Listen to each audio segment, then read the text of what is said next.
Good evening, everyone. Welcome to all those new faces and people, and everybody online. Welcome.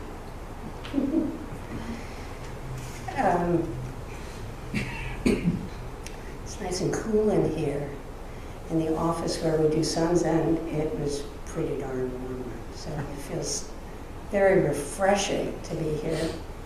See all your bright faces. Some of you have just gotten back from a camping trip.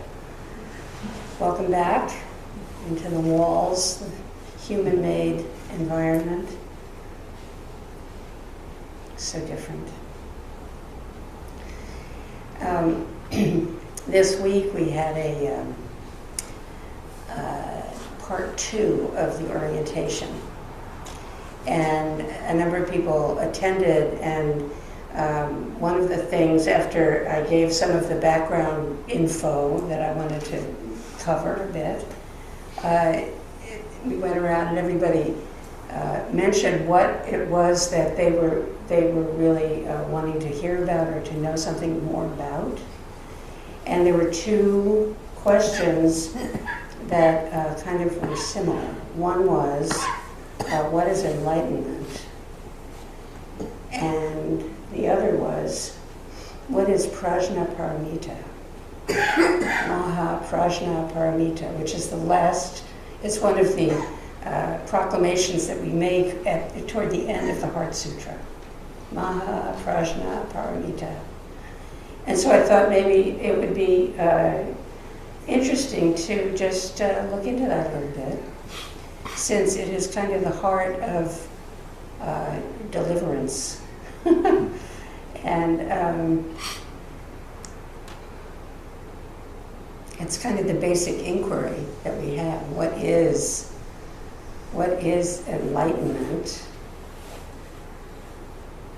I'm not going to answer that because it's a question that sounds like it's a noun, it's a thing. And it's actually just what happens over the course of a lifetime of practicing, paying close attention and being very present moment by moment. Our view, our way of seeing opens and opens and opens and opens and opens.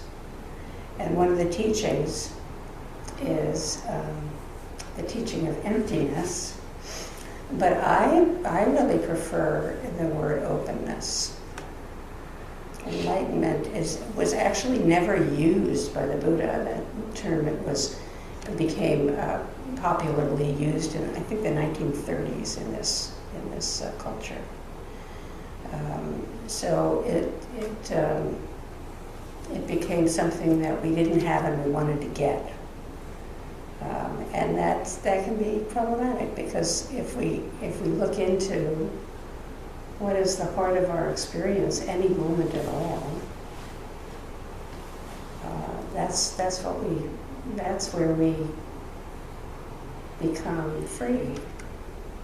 If we can just be fully present right here with whatever is going on, and open and undefended, and not aversive, and not greedy, pulling toward, desiring, or averting, we can just relax.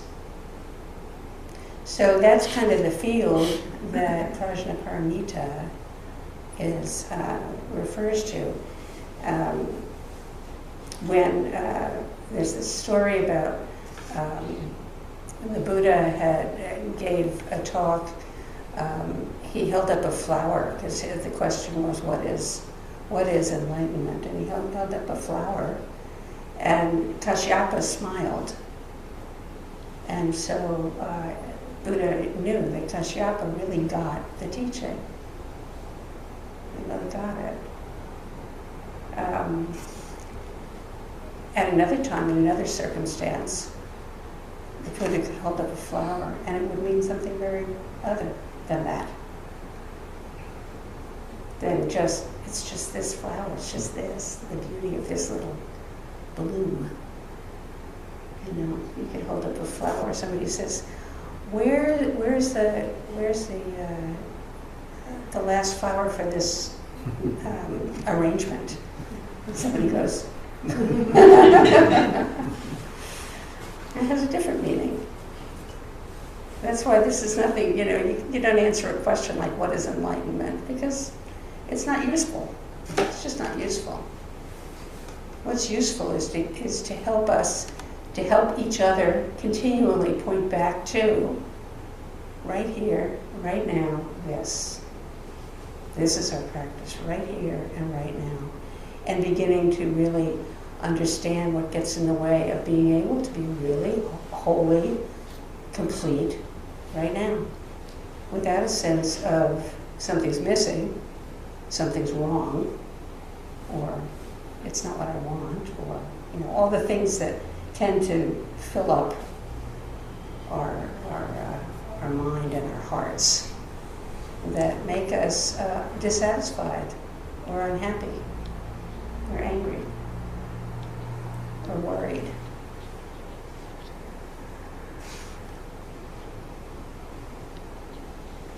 So we chant this Heart of Great Perfect Wisdom Sutra, Maha Prajna Paramita, is that line that we chant. And so let's look at what these words refer to. Maha is a word in Sanskrit and Pali, meaning great, meaning noble, high, complete. Sometimes we talk about the Mahasangha, Sangha being the community of practitioners, the community of people who practice, or of beings who practice the Dharma. So it's not just humans. The Mahasangha can be all beings are part of the Mahasangha, the trees, the birds, and as well as all of the other groups who practice Buddha Dharma, as well as all the other groups who practice Christian Dharma or Muslim Dharma or whatever particular spiritual characteristic suits your temperament, or you have grown up with it and you're familiar with it and you're comforted by it, and those are dharmas. Those are teachings that help us make sense of life. Dharma means also phenomena, all phenomena.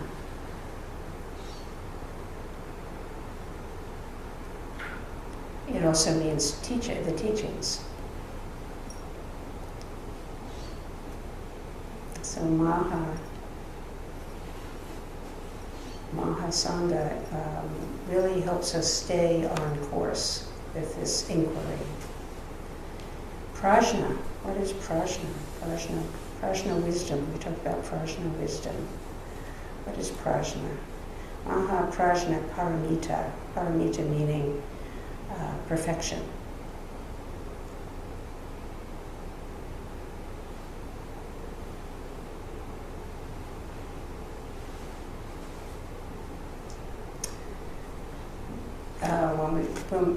Prajna, when we fall into some fixed idea, we are not embodied at that moment with the spirit of Prajna, wisdom.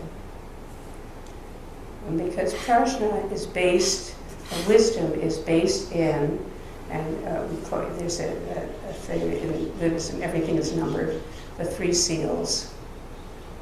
Impermanence. All phenomena are impermanent.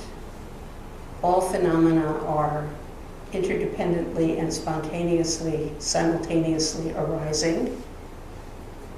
That's a characteristic of every form that there is.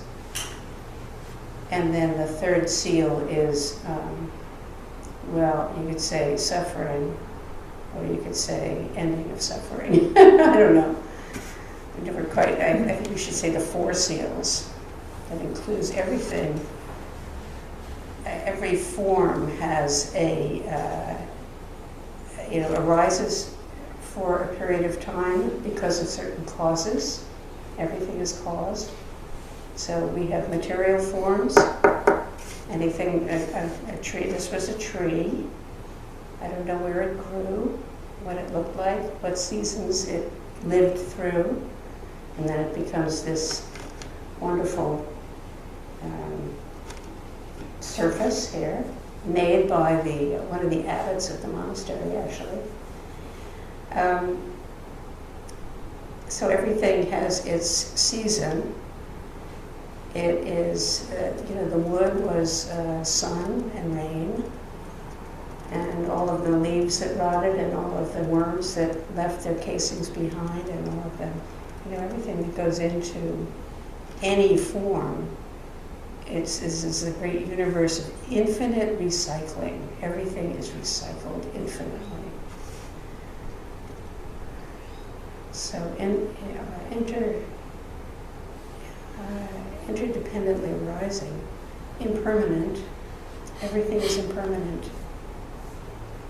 You can watch that as you meditate. You watch a thought pop up, and then what happens to it? Impermanent.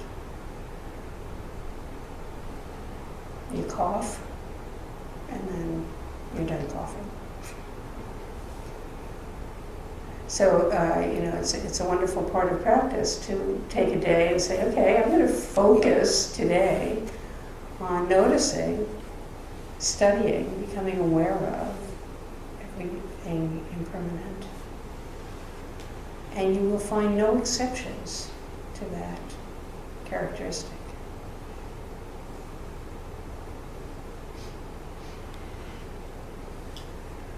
So Prajna wisdom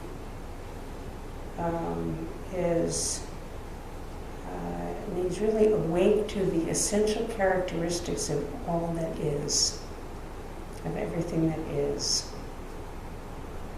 And you can see how that might be very helpful in ending suffering. When you can recognize the nature of any experience and all the beliefs and all of the wishes and all of everything that goes into it that creates a sense of suffering, something's missing, all of that. When you see that it is made up of infinite experiences, decisions, then it becomes a much more spacious situation. We have past experiences that build a whole set of expectations for what anything means. And that's a mistake. We call it delusion, to think that we can actually base our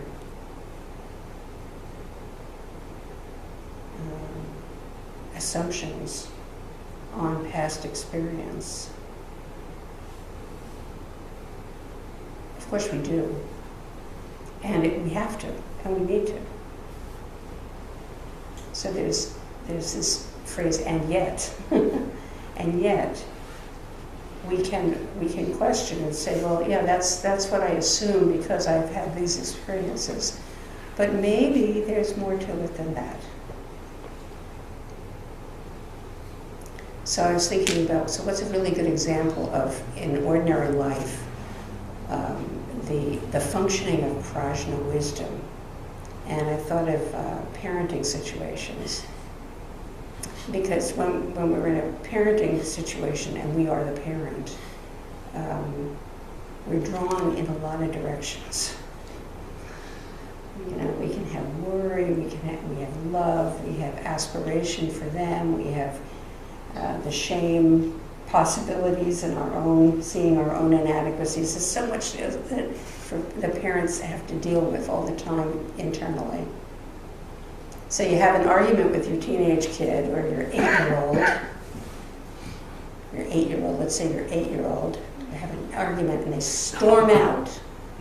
Well, if you just go with kind of knee-jerk reaction, you say, don't you leave here, da-da-da-da-da-da-da, and you're just caught.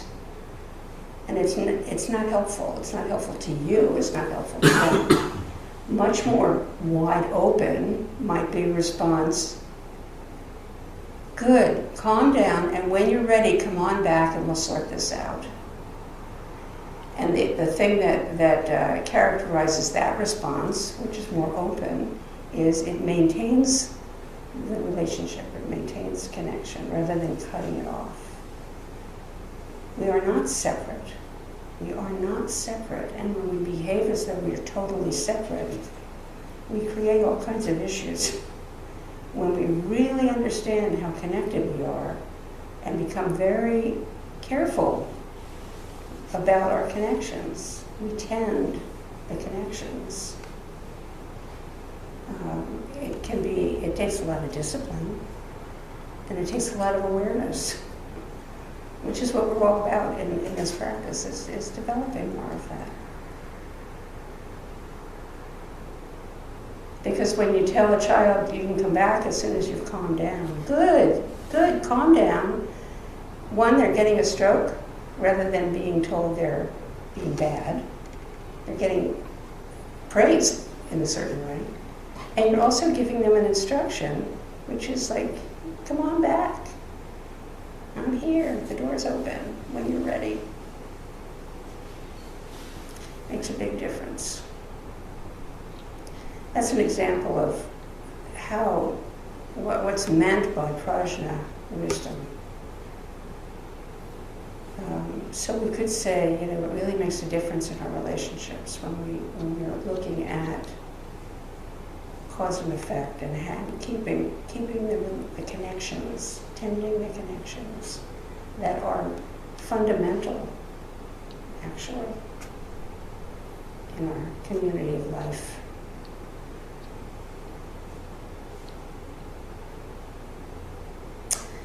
I also wanted to talk about Paramita, perfection. There are, depending on the source, there are either 6 or 10 paramitas, 10 perfections. But I'm just going to talk about Prajna Paramita, the perfection of wisdom. Perfection, the ordinary meaning of perfection is that we meet an expectation exactly. But my preferred understanding of what perfection in this context is pointing at is wholeness.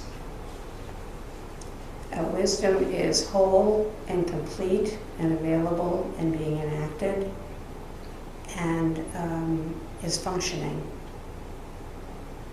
So whatever is perfect is so exactly true to the conditions that it functions.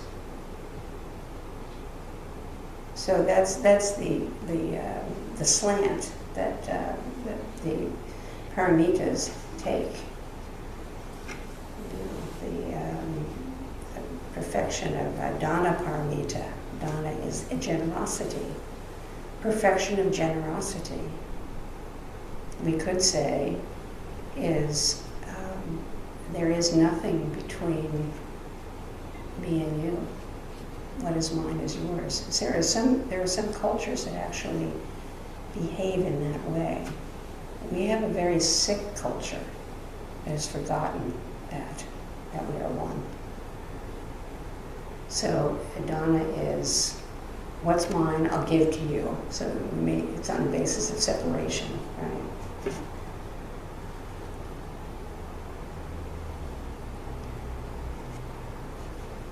Perfection of generosity can be embodied, can be realized in very simple ways. Really listening to somebody is a profoundly generous offering, because there's nothing between you and the other. I mean, you're really listening to someone, you're getting to know who this person is, getting to know each other. As opposed to when you're talking to somebody and you're just waiting to get your words in, and they're getting through their words, and you're talking faster and faster so you get your stuff in. That's not quite as nourishing as those conversations that kind of slow down, where each person is really listening to what the actual meaning or the presence of the person is. So Prajna, Paramita is the actual embodiment of wisdom. And how do we do it day by day in our life? Everybody does. Everybody here does. I have no doubt. How can you not? One of the things that's said about Zazen is in just the act of sitting in Zazen, we are embodying enlightenment.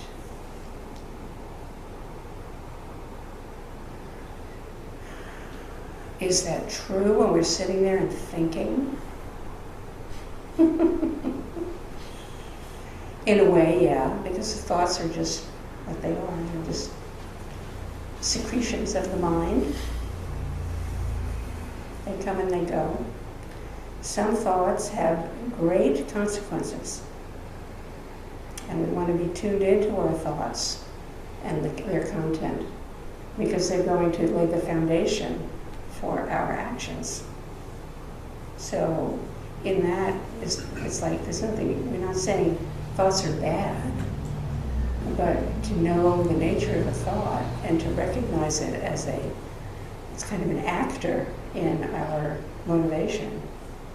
We want to be very tuned into what our thoughts are. So how do we deal with it in a life of practice? Well, one, if we sit Zazen every day, faithfully, with earnest intention to really drop everything and just be thoroughly present, which means that any state of mind, any thought, any mood, any impulse is noted. An impulse is very interesting to look at during Zazen, to notice any impulse that comes up, like the impulse to move. You start having pain in your knee or your back or something. Even before you move, there's the impulse. Now you may notice the impulse or you may not. You may just move. Because you really think that if you wiggle around a little bit, you're going to be more comfortable. After a while you recognize, actually no. And you can really notice the rising of impulse, or to scratch, or to swallow, or whatever.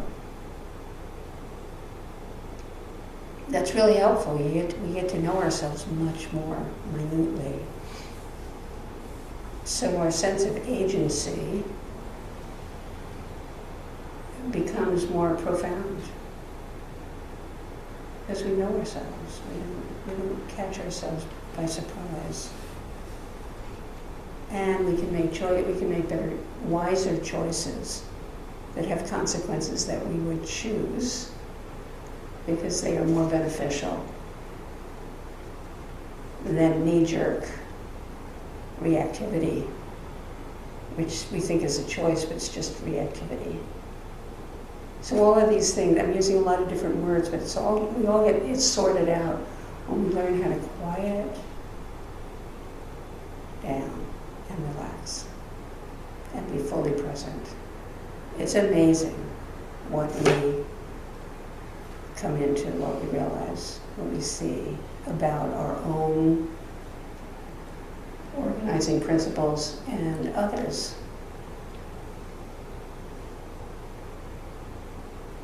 The more I get to know stuff about myself, the more I can recognize it in others, actually.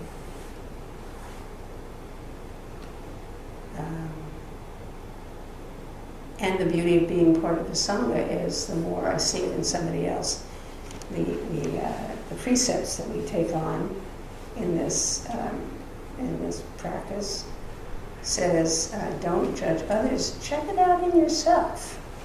So if I'm having some kind of attitude about somebody or some behavior, I say, well, what about it here? What do I do? How does that relate to my own way of being? So we reckon much more fully with ourselves. And Prajna includes so it's wisdom and compassion. They're never separate.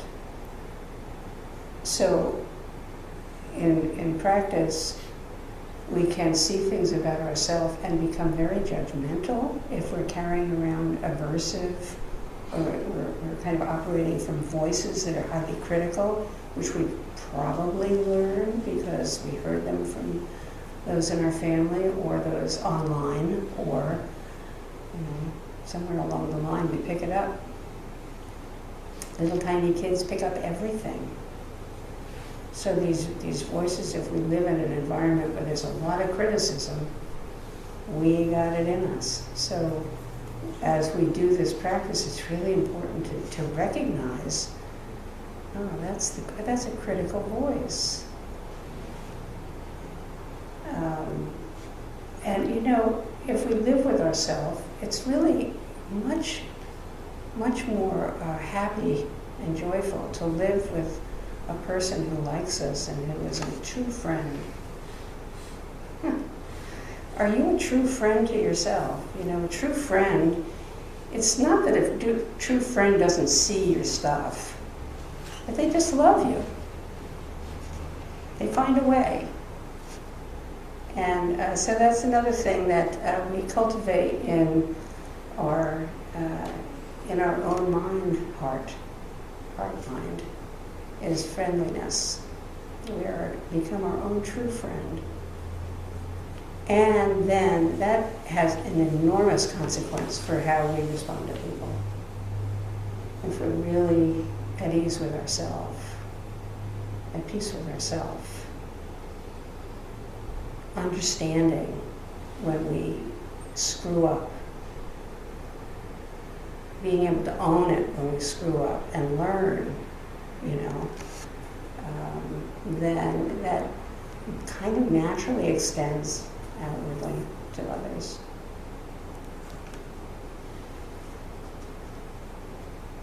So I'm just going to close with a wish for my new year. I just had a birthday.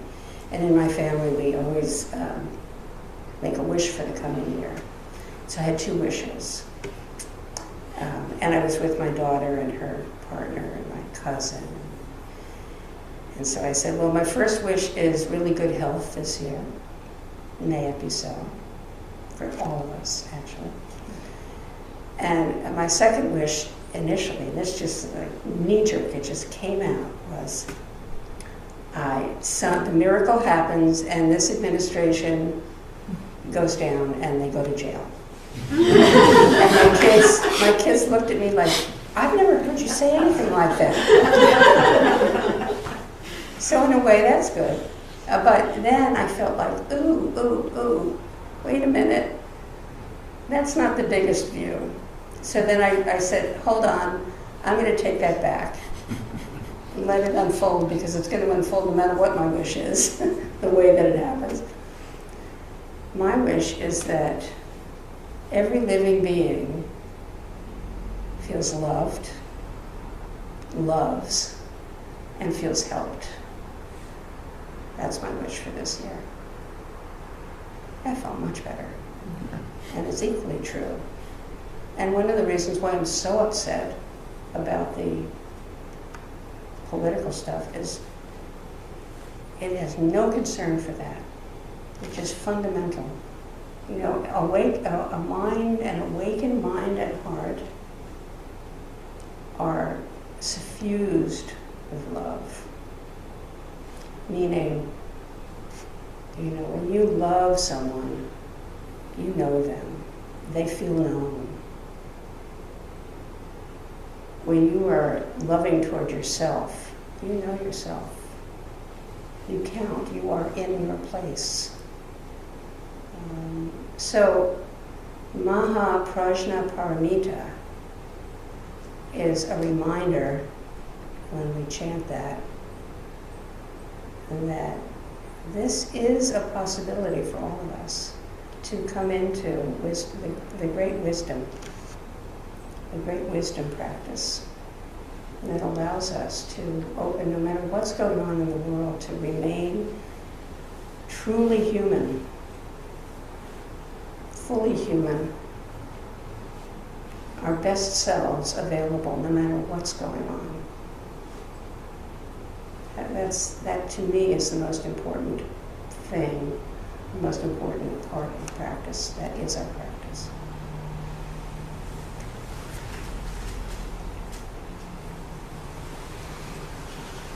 Four great Bodhisattvas can be found on page 5.